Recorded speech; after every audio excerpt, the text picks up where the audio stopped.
Ceux qui suivent un peu mes vidéos savent que j'ai condamné les conversions aux idéologies par des gens ayant la notoriété donnée par Satan le banni, comme n'étant que de vulgaires coups de com', de vulgaires coups de promotion, des systèmes spirituels mensongers, que j'ai condamné la prosternation des soi-disant mouslimines en coin de pelouse, car ce sont en réalité des prosternations, des marques de reconnaissance faites à Satan le banni, qui est le maître de cette industrie sportive et avec lequel ces gens ont signé un contrat, car ces gens participent au divertissement des enfants d'Adam, à la corruption d'une grande partie d'entre eux, via les marques qui sponsorisent les paris sportifs et ainsi de suite.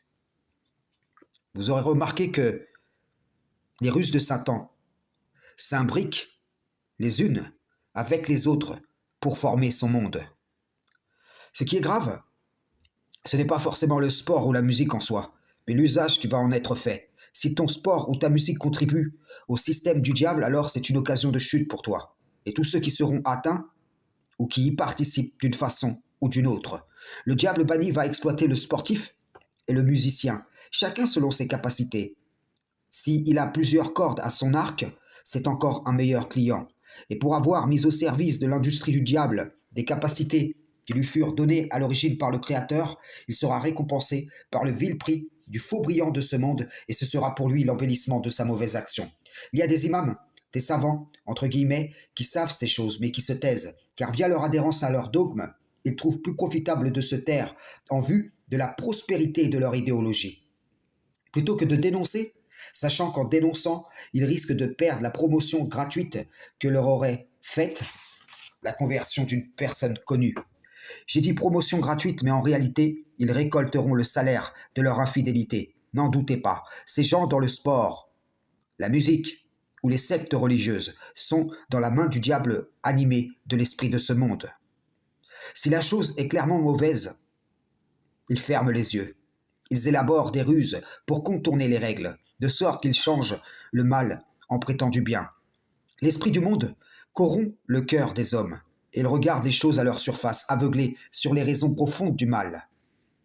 Prenons l'exemple de ce rappeur, dont le procès a été médiatisé. Si je prends en surface, je dirais que le pauvre a été victime de ses fréquentations. Si je prends au fond, alors je vois qu'il est la première mauvaise fréquentation et qu'il est en contrat dans l'industrie du divertissement musical avec le diable. Et que cette peine d'emprisonnement n'est rien comparé à ce qui l'attend s'il ne se repent pas, s'il ne renie pas sa musique et tous les effets de celle-ci dans le monde. Prenons encore l'exemple de ce combattant qui dit « Venez, on se conforme à l'ordre du Créateur » et dont les paroles sont relayées à titre de rappel adressé aux muslimines, alors que cette même personne est en contrat avec le diable dans l'industrie du divertissement du combat. Au moment même où il parle, les gens sont en train de parier pour ou contre lui. Réveillez-vous. Quel message le diable banni envoie à travers ces gens? Il appelle les gens, les enfants d'Adam, venez à la musique, au sport de combat, et ainsi de suite. Venez signer des contrats avec moi, ou bien simplement participer à mon industrie, en écoutant, en regardant ou en investissant, car en faisant cela, vous ne trahirez pas Allah. Vous ne trahirez pas votre Créateur. Je suis pour vous, vraiment, un bon conseiller, comme je le fus auparavant pour vos parents, frères et sœurs en islam, salam, shalom.